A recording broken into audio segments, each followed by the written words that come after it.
Sit right there. Oh yeah, if that's okay. That's fine. Only if that's okay. Boom. Problem solved. All right, for those who don't know, we're doing a little side bit because Jennii got hit with the diclonius disease. Not the diclonius. She discovered 2 horns growing, protruding from her head. Yeah. And had to take care of it. So instead we decided to do like a little side bit, which is tight. We were kind of already doing a side bit already. We were talking about like what's it called, Yakuza, Lorelei and the Laser Eyes. Actually, let me pull up let me see if there's some stuff that I want to talk about, because obviously I always have my like Notion up, but obviously we won't get into the segment about Elfenlied. Right. And I wrote a lot of notes about Elfenlied, let me tell you. We can... Maybe we could still do that sometime during the week. So yeah, for sure. We might be able to pump that out. Right. Once we hear back from Jennii. Exactly. But we have been doing Lorelei and the Laser Eyes. Yeah. So, which has been great. Give you a little taste of JSB Games Cast before they come back. Yeah! Welcome to the JSB Games Cast. I'm your host, Rob, a.k.a. Zen. Joining me today We're getting the reps. Anime podcast host, Asher. How are you doing, sir? I'm doing good. I've been gaming, which is why I'm here. That's funny. I mean, God, I want to hear people talk about Lorelei and the Laser Eyes. I really do. This game... I really do. Me too, man. Like I hope this is a game that was released by published by Annapurna. Right.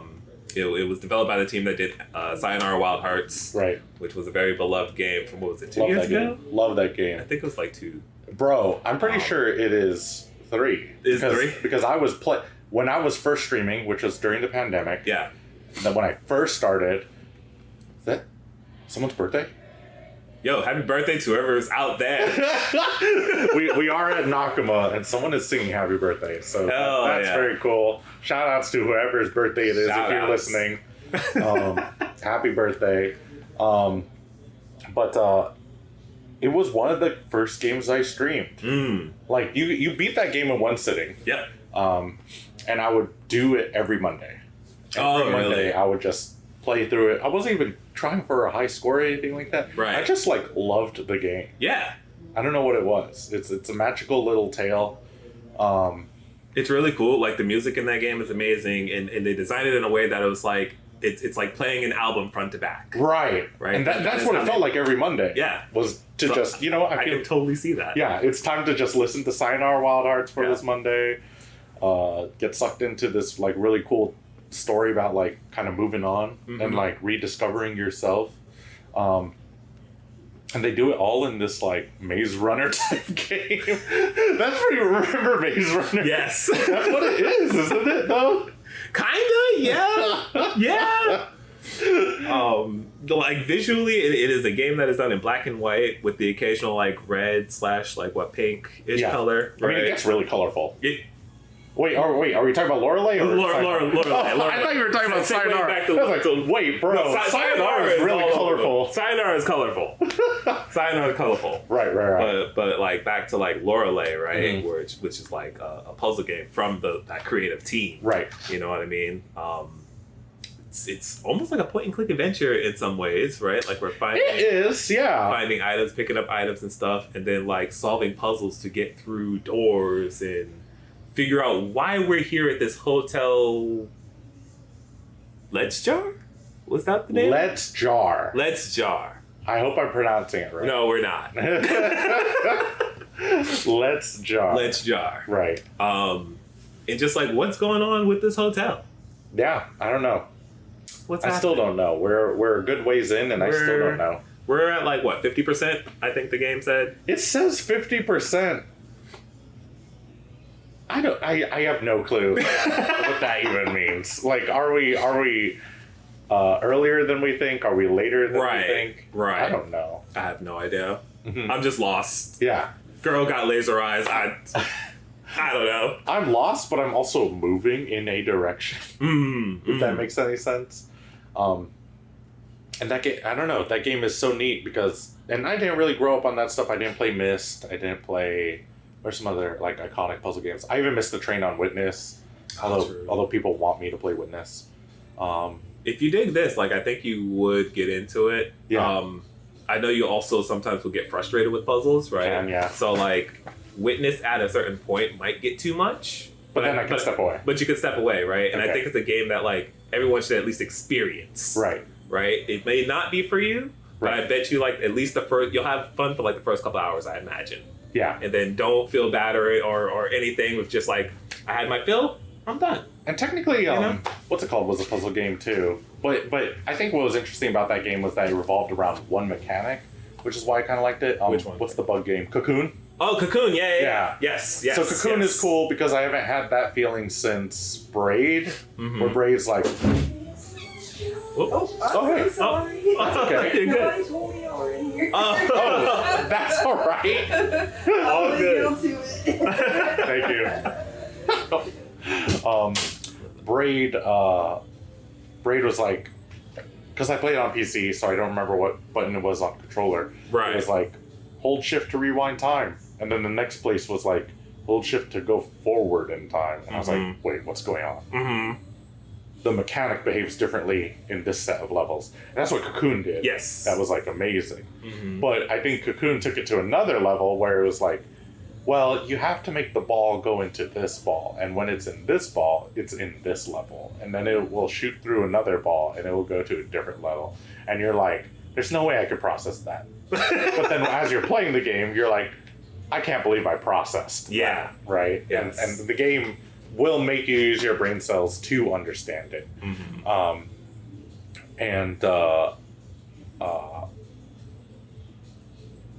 Lorelei does that too.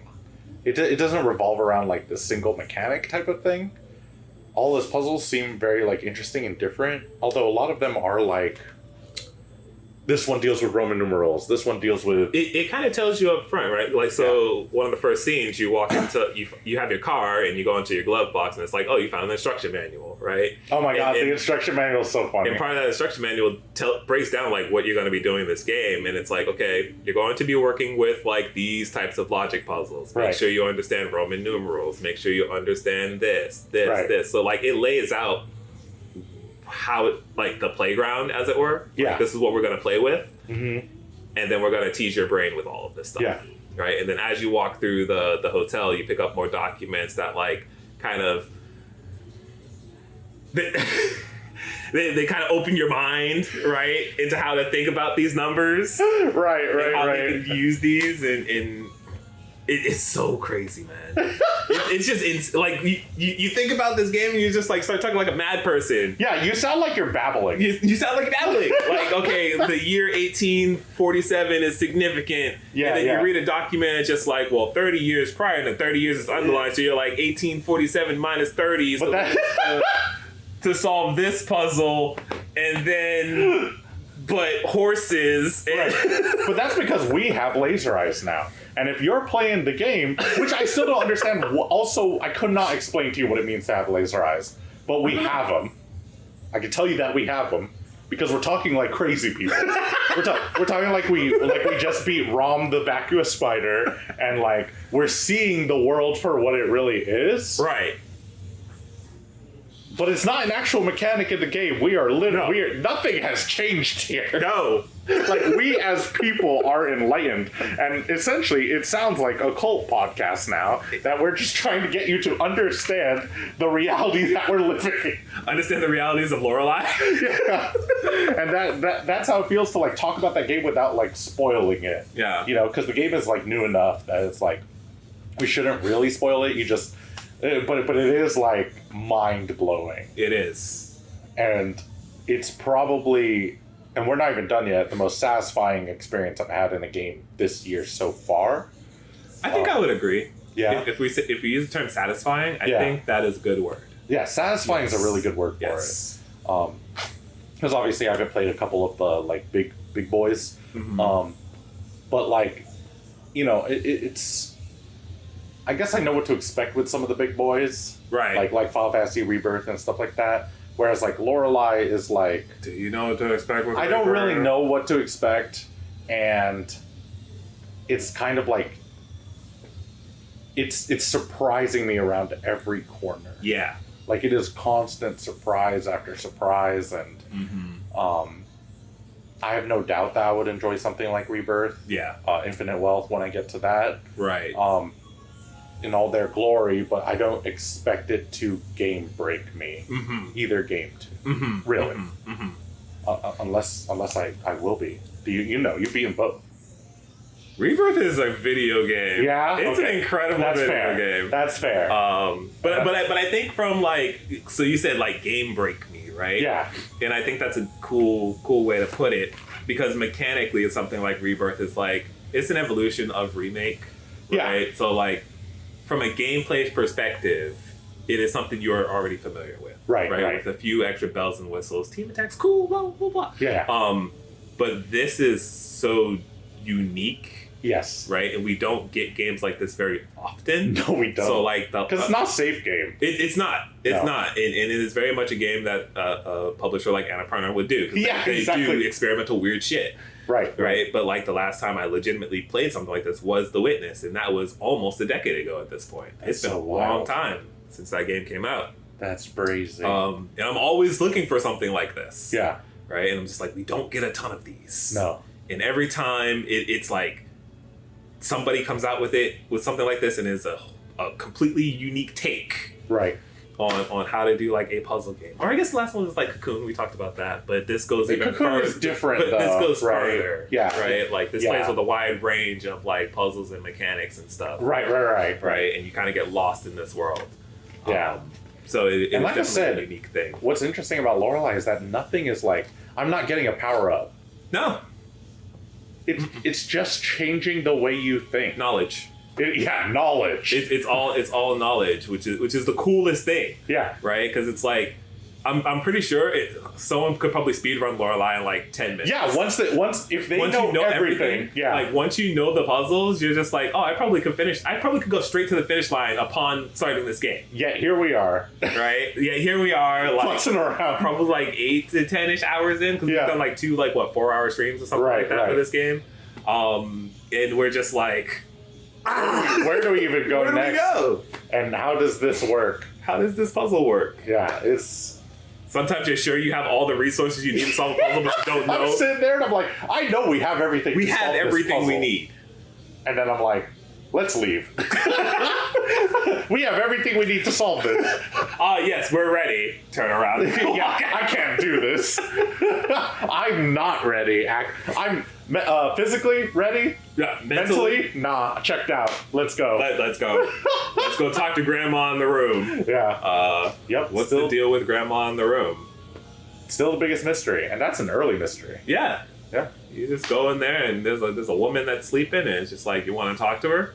She's got laser eyes. She got some serious laser eyes. Yeah. And I'm like, what's up with that? I don't understand. I don't get it. Still don't understand. I don't understand. But, Game of the year. But I would not be surprised if when it's all over, I am like, man, once again, for like a bajillion years straight, I fall into this hole where it's like, an indie game is my game of the year. Great. It's one of those games where if someone told me this is their game of the year, despite like the big games that release, I go, yep, that makes sense. There's some big ones that release. This is a huge year. Yeah. And it's like, if you're like, Lorelei's my game of the year, I go, yep, absolutely. Yeah.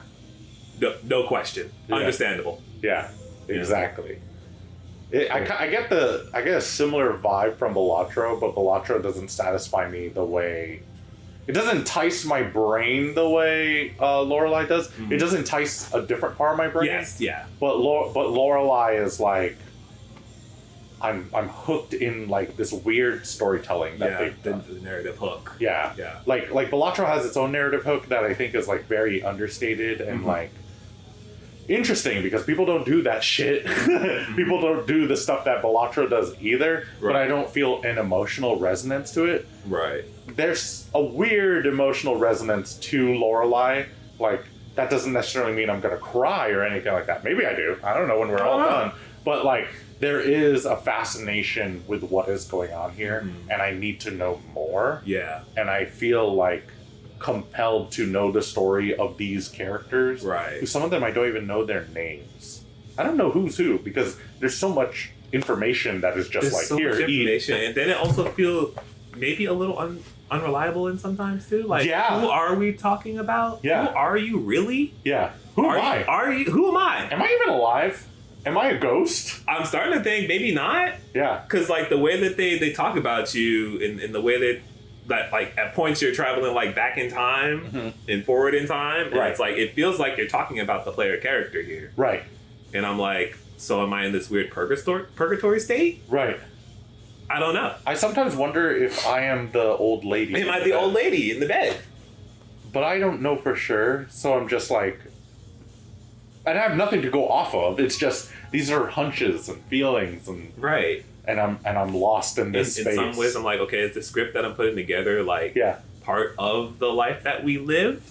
And there was a murder. Or actually, we don't know if it's murder. It's an accident. Maybe a murder. I don't know. Framed as a movie. Yeah, so much stuff unresolved. Yeah, still, and like, man, that game's great. Everyone, shouts to the JSB games. We definitely talked about anime just now. Absolutely. I mean, it might be one of the most anime games out there right now. It's pretty out there. It is pretty out there. Yeah.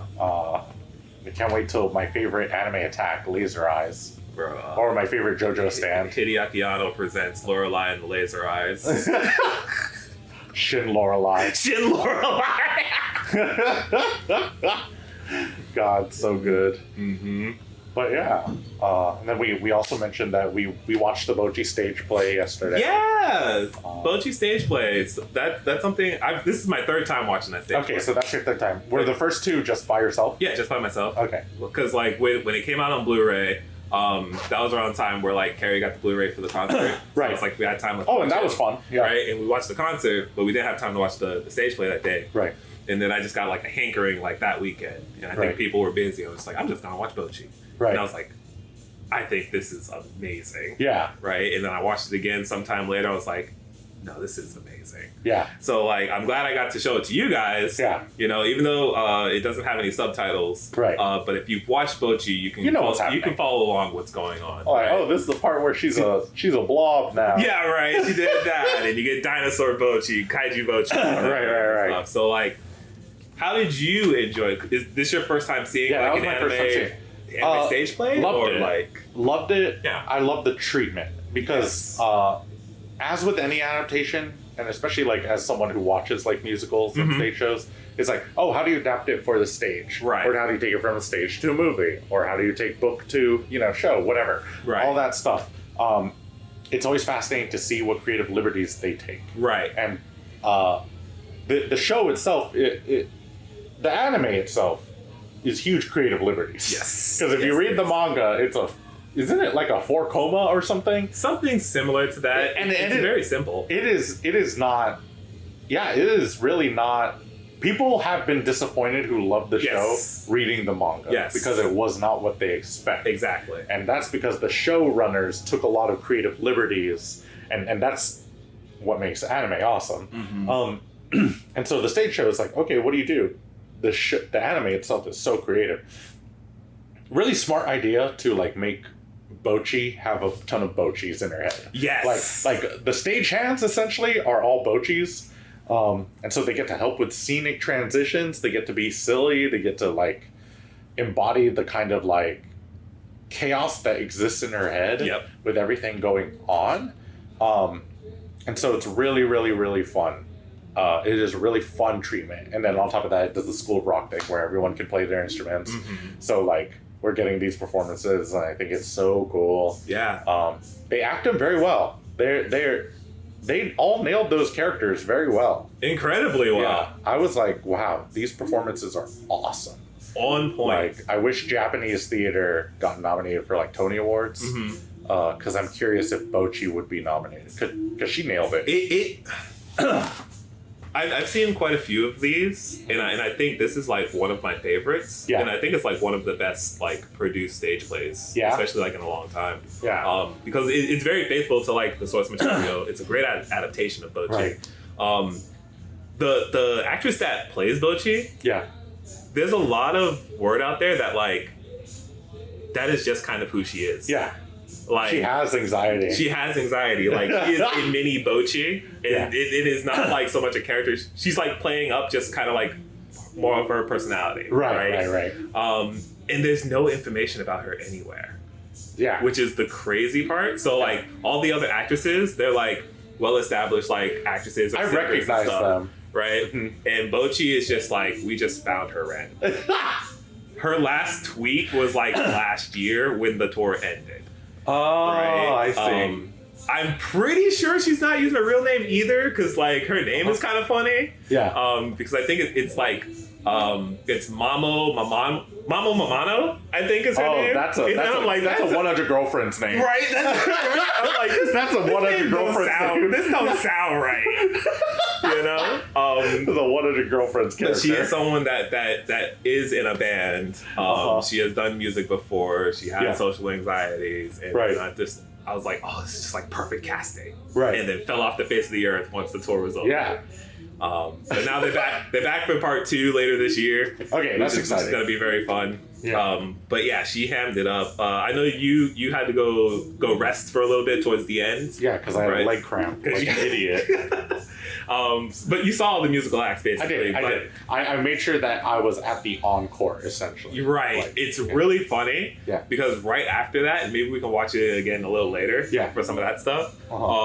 They have like everybody gets on the stage and everybody like bows and like thank you, and Bocchi just goes on like a 10-minute just like stuttering like she's talking like a mile a minute like thanking everybody and like getting pretty emotional over it, right? And then everybody walks off stage and then just like she walks back on stage and she just like does it again and she does this, I shit you not, like 5 times. And by the last one, like the actress for Rio is just like, we can't do this anymore. Like, we gotta go.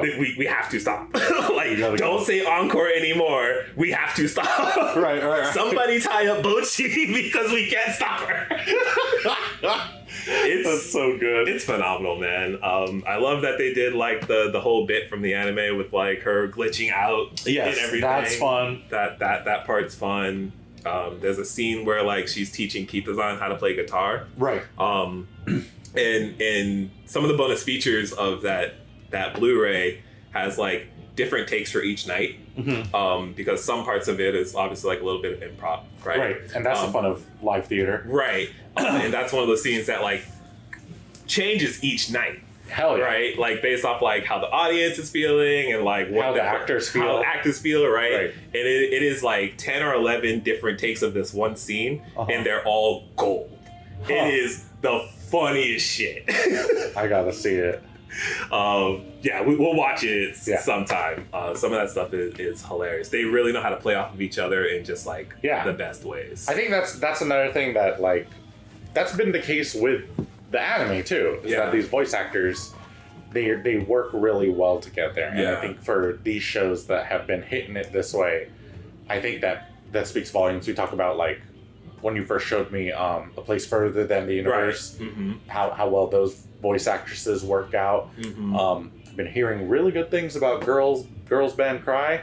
How good are those together? And Sawashiro, I just learned, is in it, right? I just learned today, too. Yeah, you posted that. I just caught up on Girls Band Cry. And you were like, Sawashiro, and I was like, oh. Two seconds into her showing up, I heard the voice, I was like, that's Sawashiro. That's my girl. Yeah. Once again, playing like an experienced band lady, and I'm like, all right.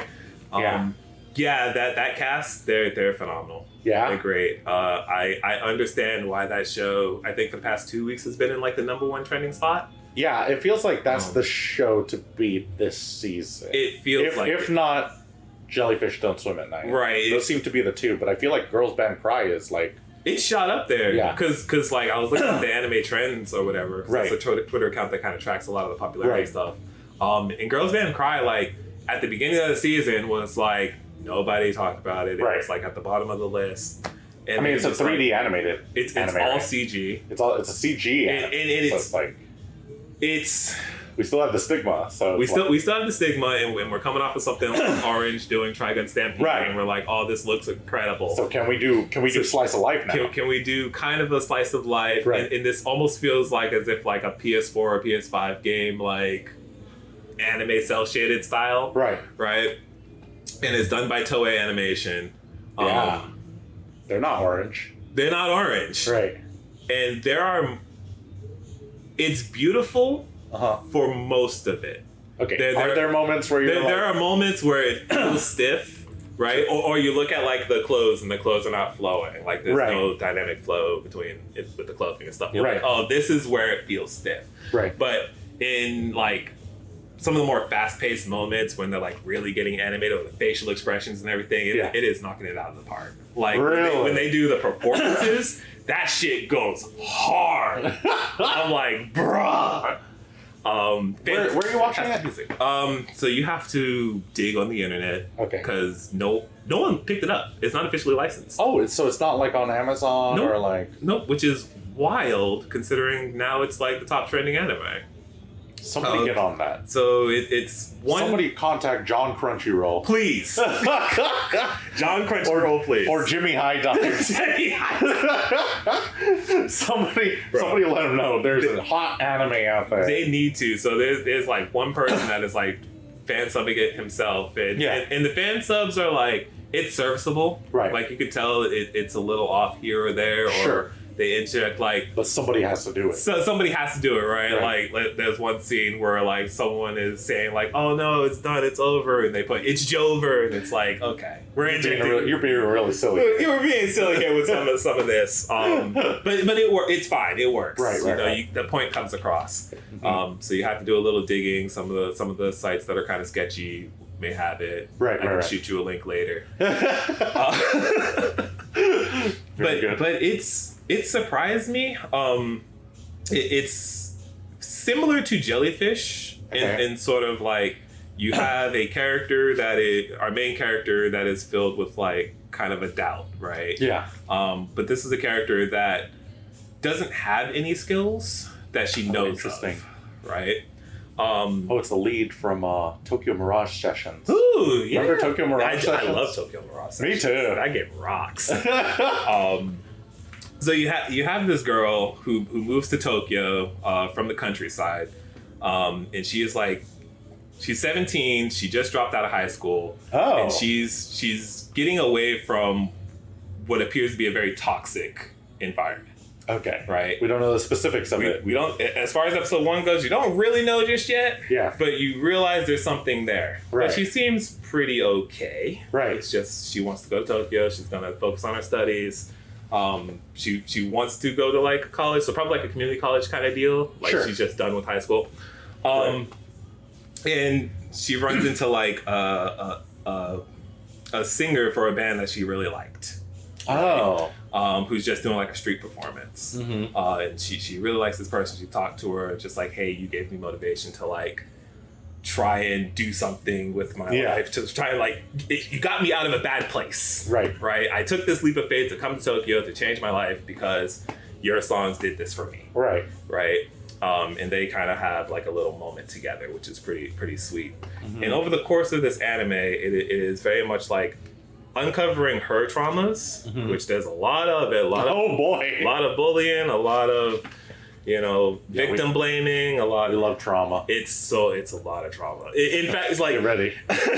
the singer is trying to put together a new band because she left her old one, which again feels like there's some stuff there. Yeah, there's some stuff. There's some stuff there, but the way she talks about her old band is very interesting because it feels like she left on her own terms, but it doesn't feel like she hates the band that she left. And the band she left is like now super successful. I see one of those situations.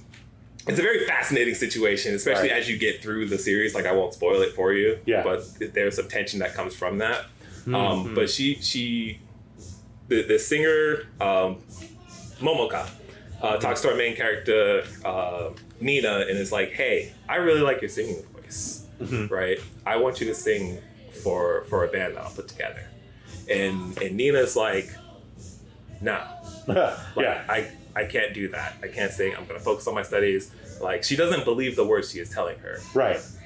Mostly because of trauma. Right. Like, this is where you start to find out, and this is like some of episode 2, where like Nina, who presented herself like as a very like she's trying to be like a good girl, right? She's like, right. But she's also a very cynical person. Okay. She does not believe people are treating her well. Right. Right? She thinks everybody is out to get her. Yeah, I get that. The world is out to get her. Nobody can be nice. Yeah. Right? So when this girl is like telling her like, hey, I want you to be a singer, I believe in your voice, blah, blah, blah. She's like, no. She doesn't buy it. She doesn't buy it at all. Yeah. Right? This is just... There's got to be like a what's your deal? What's your deal? Like, yes. what do you get out of this? Exactly. Why are you buttering me up? Like, exactly. You know. This is her whole worldview. Right. And it's fascinating seeing like slowly like that starts to break. Yeah. And she starts to like believe it. Because I get it. I get it too. Like, it's messed up that I get it. I 100% understand this character, and there are moments where like she lashes out. Like she doesn't know any better. She doesn't like socialize with people, but she has moments where like she's very honest. Yeah. And I'm just like, I understand you, girl. You sound like you're crazy, but I understand you. Yeah. Everybody's like frustrated by her, but it's like, that show's incredible. Watch girls band cry, man. And they start introducing more of the band members, and everybody has their own sort of deal. It's all very fascinating how they sort of blend together, and they're all very different. Yeah. Right? They don't all get along properly. Right. Right? They all have different ideas on like what is the direction our band should be going. Right. Right. There's tension that comes from that. The creative process, right. Right. Like, why did Momoka leave her last band, right? Yeah. And are we in a scenario where like, oh, the band wants to go in this direction, and Momoka's just like, is that going to affect us? Is that going to affect us? Yeah. You know, do I want to go in that direction? Right. Right. Mm-hmm. A lot of fascinating talk in that. Man, it's really cool. And then dealing with like surviving, right? Like, you are a dropout in Japan. Yeah. Right? Like, if you're trying to make music your thing, that's a lot of work you got to put into that. Right. Like, is this really what you want to do with your life? You know. Man, it's good. Do I go home and do that? You might. I woke up this morning, I was like, I'm going to catch up on Girls Band Cry. Because I was like only like 2 or 3 episodes in. Yeah. Right? And then I was just like... It was even better. I couldn't stop. I couldn't stop until Is it done this season? Or is there a couple more episodes? I think there's a few more. Okay, because I know like some episodes have either ended or about to end. We're at the tail end of the season. Right? Because Dungeon Meshi finished its core. Yes. I think Demon Slayer has 2 more episodes. It's about to, yep. They just announced they have 2 long episodes. Yeah, they're longer episodes. We have a 40-minute one coming up and a 60-minute finale. Right. Have you been watching that? No, I'm going to binge it all. Okay, yeah. I mean, it's 8 episodes. Yeah. You know, which I still need to finish. I heard... So I'm not a manga reader for Demon Slayer. This is all new to me. Right. But I heard somebody mention that, like, this season did a lot for that arc. Oh, that's cool. So, because it is like this is the arc where it started to go in, and not to. I don't mean this like in such a negative manner, because there was a lot that the author had to contend with that led to her finishing the series. And I think she hits all the major emotional beats from this point forward, but you cannot help but feel like during this arc, something happens, and we just hit the ground running towards the ending. And she hits all the marks, and it makes me, you know, I was very invested in all of it, and I actually like all of it, but you cannot help but feel like, bro, there was like a lot of rushed stuff. Right. And so it is interesting for this arc specifically, where I don't remember... I honestly don't remember a lot of it. Right. Because it feels like... Because this is the arc where just after a certain thing happens, it's time. Demon Slayer is gotta hit we gotta go climb up this mountain, and then we gotta go down the mountain, and we're done. Right. I'm curious hearing that. I'm curious what they mean. Yeah. I'm curious what they mean, because they said that this did a lot for whatever the art from the manga. Because those are interesting. They're going to be fan favorite characters. The characters, the rest of the Hashira, now that we're like getting into the weeds of it, people are going to be like, this one's my favorite Hashira. This is my favorite Hashira. This is, And I'm curious as to where everyone lands because, you watched the last arc, right? It was completely done. You said it was all right? I liked it. You like it? I like that art. Yeah. I need to finish it. If you ever want somebody to watch it with, I'll watch it again. Yeah? Yeah. You like it You like it enough for I will, absolutely. Interesting. Absolutely. I'm a big fan of just like the Demon Slayer anime in general. Me too. So like any excuse to watch any of those arcs again, I absolutely will. Really? Absolutely. You're talking to someone that watched Mugen Train every day for like 6 months. Mugen Train is great. What's wild about you watching Mugen Train every day for the next couple months? I cannot wait till you reach this one particular arc, and I'm gonna be like, bro, it's related to Mugen Train, and I'm just gonna be like, it really changed a lot of stuff for me, and it made me go like, this is one of the saddest I've ever felt reading something. Ooh. I'm excited. Because what's funny is that I wasn't that affected by I actually was more affected by Tanjiro delivering the letter. Yes. To what's his name's dad? What's his name? Rengoku. Rengoku's dad. Than I was at the actual death of Rengoku. At least reading. Okay. And same thing with the anime. Or actually, it was weird for the anime because they don't include the letter at the end of that movie. Which I think they should have. It's the opening for the next season. And so like, there was distance there because I'm not writing the high of like what happened to Rengoku. And I'm just like, I had to wait a couple of like months, and then I saw the letter thing, and I was like, I'm not emotionally there anymore. Oh, really? So that's how I felt about it. Okay. But reading the manga, I'm just blitzing through. So like, I had that Rengoku stuff, and then I got to the letter, and I was like, I'm fucked up now, bro. Like from my end, like not knowing anything, like I didn't need that letter part. Like that whole finale with Rengoku in that movie, and like he sees his mother, and just like it's sad. It's super sad. But just know that there is another arc that is tied to like some of that stuff, and then it's just like I wasn't ready for it. I was like, man, why did they do this? I'm just like, why? Yeah, it was really rough reading straight through because one, I couldn't stop reading. But two, I found myself every couple of chapters crying, and it was like, I'm a shriveled up raisin. I had like no more moisture in my body, for this ending stuff. And it's curious because like we've had so much time since Demon Slayer the manga finished that there's all kinds of like takes on it and stuff like that. Yeah. Do you know generally where it landed? I think generally people don't like it. I think generally people don't like it, but there was so much.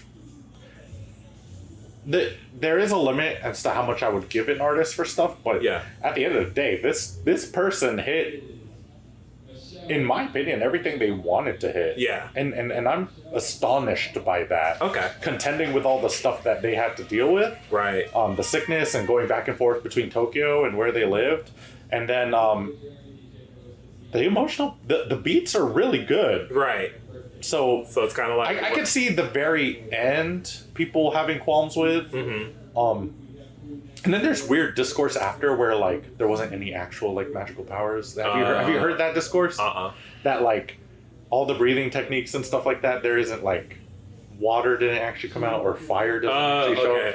They're just swinging their swords. Yeah, and that's how you're supposed to view it. And I'm like, who started that? was it the author? That now. In which case I get it, then I'm like, okay, that's a little stupid. But like, I mean, the idea of breathing techniques is very goofy. Yeah, it's if you really like take it that way, it's like. But also, it's fucking anime, so yeah.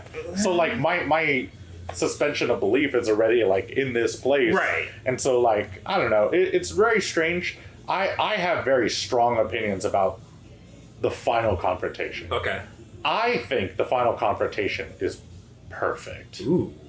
Like, and I think I was on the cusp of reading something that was like, this is bad. And then I was like, I don't want to hear it. Yeah.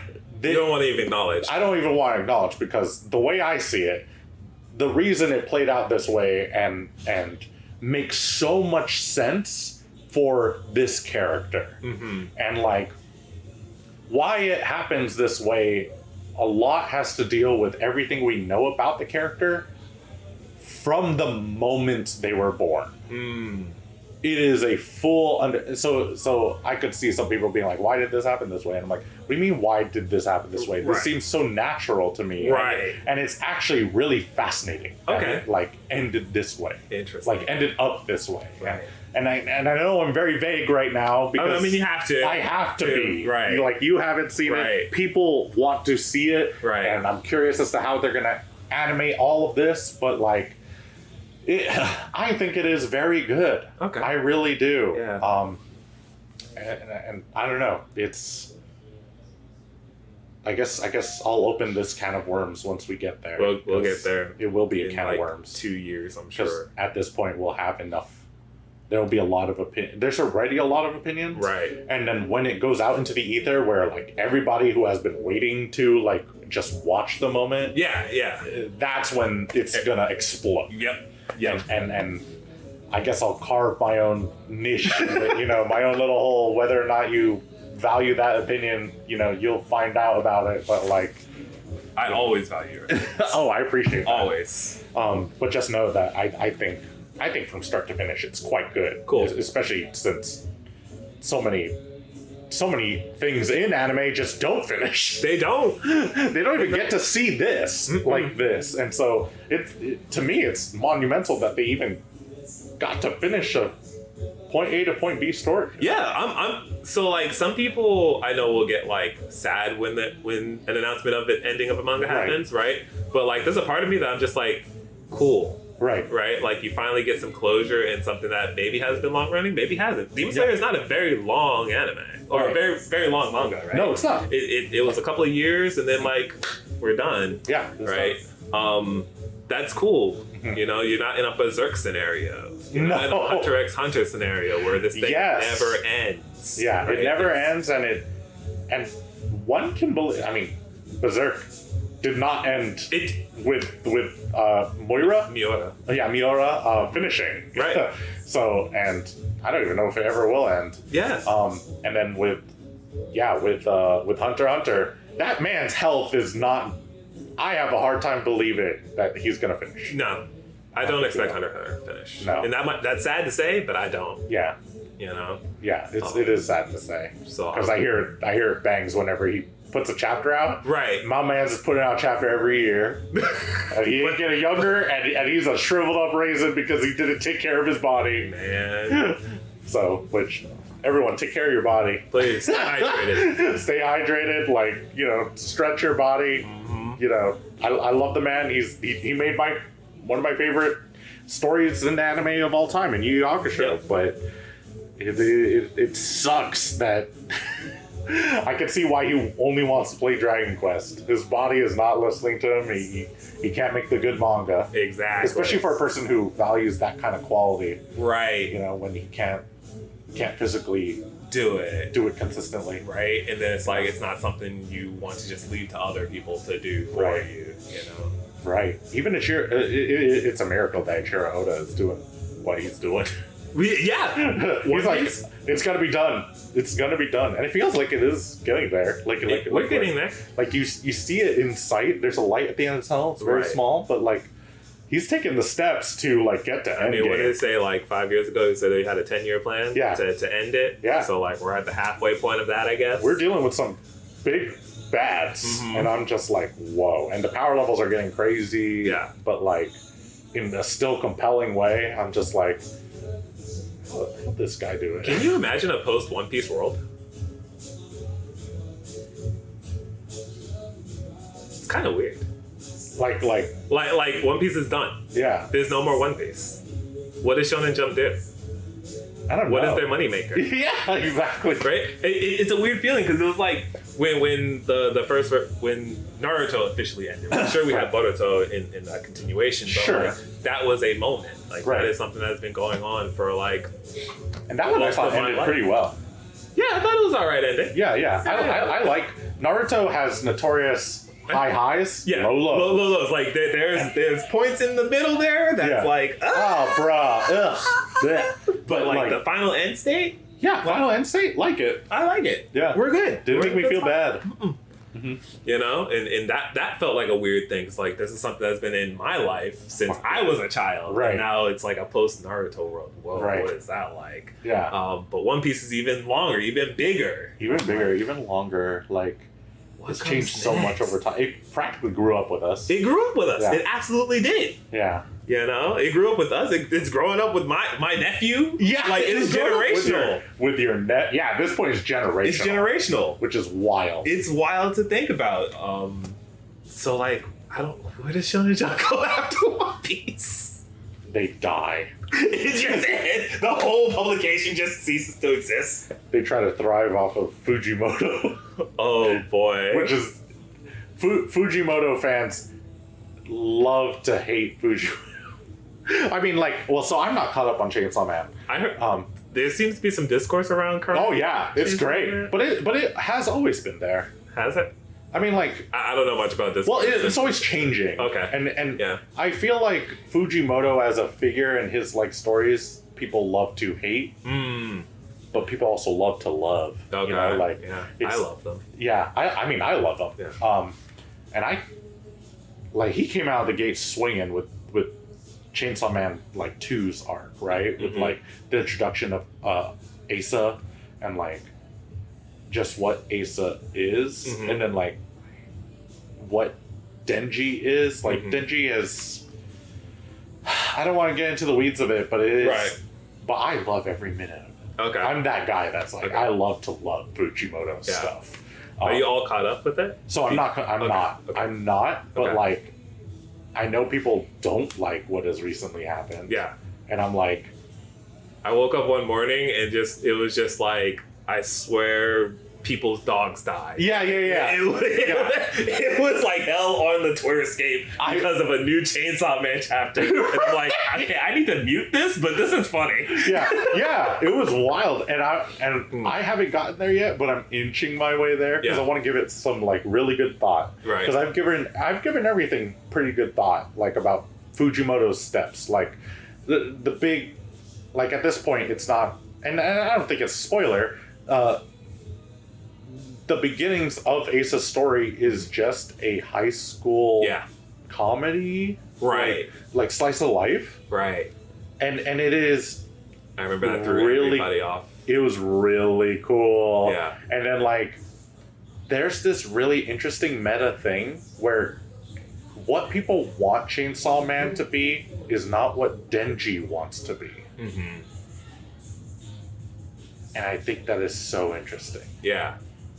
Because now we're playing around with like what you want him to be and what the series to be is him suffering.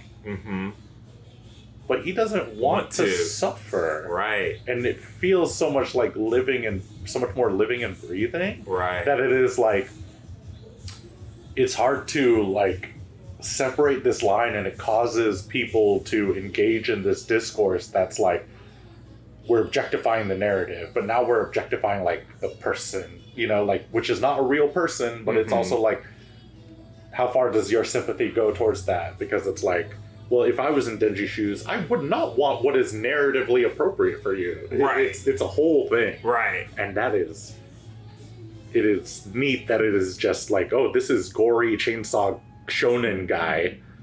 And then it's like, but there's a layer there that if you want to analyze it from that perspective, is like so much more interesting. And I'm on that guy that's like, oh, I love this like layer. Yeah. And I'm in a place where I'm just like, I don't want the bad for Denji. So I'm curious about this chapter because it seems to be something about Denji and like bad with Denji. Right. So it's like, I don't know. I'll catch up and I'll give you guys a status report, and then please. I'll either be like, you know what, weirdly internet right, or I'll be like, which I highly doubt I'll be on that internet right side. Never. I'm very never on the side of internet is right. I'm typically on the side of like, wait a second. Internet. This is what we're cooking. Yeah. It's so good. Fujimoto did it again. And y'all are a bunch of idiots. Stuff like that. It's so interesting. So I gotta get there. Yeah. Yeah, I don't know. Is there anything else we want to talk about in this filler episode? Was there anything else you watched or anything? I've been watching more Urusei Yatsura. Okay. Really like it. Okay. Like I said, it's junk food. Yeah. And it's really, I don't know, it's really fun. It's really silly. I didn't know it was it feels less like a harem. Okay. And more like everyone ends up with somebody. It's just that who ends up with who. Okay. That's gotcha. So we got all these little separate relationships. Right. And I'm like, who's going to end up with who? Mm-hmm. And that's fun. I like that because I normally consume a lot of harems and it's like, okay, it's just the one guy, ending up with choice girl. But I do like it when like maybe there's like another character and they're dealing with their own romance type of stuff. Right. A lot more like Love is War. Mm-hmm. Like I like Ishigami's stuff. Ishigami's stuff is some of my favorite stuff. Yeah. Did you ever watch Monthly Girls Nozaki-kun? Did I? With the manga artist and then yes. Yeah. Because that was another one where it's like, okay, you had like these separate like relationships. Like there was like a bunch of different characters that were like. I know Carrie loves that one. I think. Oh, it's so good. I thought he forced y'all to watch it, but I wasn't sure if I could have swore he did, but why am I not remembering anything from it? I think it's because we watched it all in a day. Oh, okay. And it just went. It kind of came and gone. Yeah. In a fleeting moment. But why don't I remember it? I feel bad that I don't remember it. It's an amazing comedy. Yeah. Sounds like we gotta watch it again. Yeah, I guess I gotta watch it again and really stamp it in there. I don't know why my Inside Out goons were like, this is a core memory. put it in the pile of toss it. Yeah, toss it.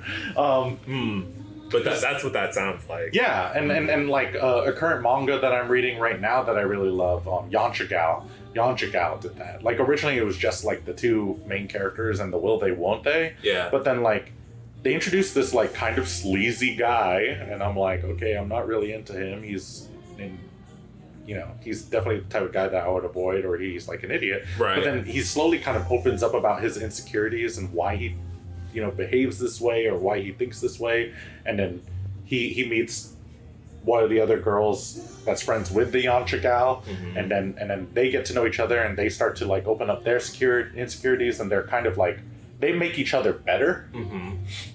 And then the romantic sparks start flying, and I'm like, love that. Yeah. Love the two characters now. Already loved the girl because she was cool, but like the fact that the girl made the guy better, we love that. And then there's also like a third relationship in there that I don't believe will work out.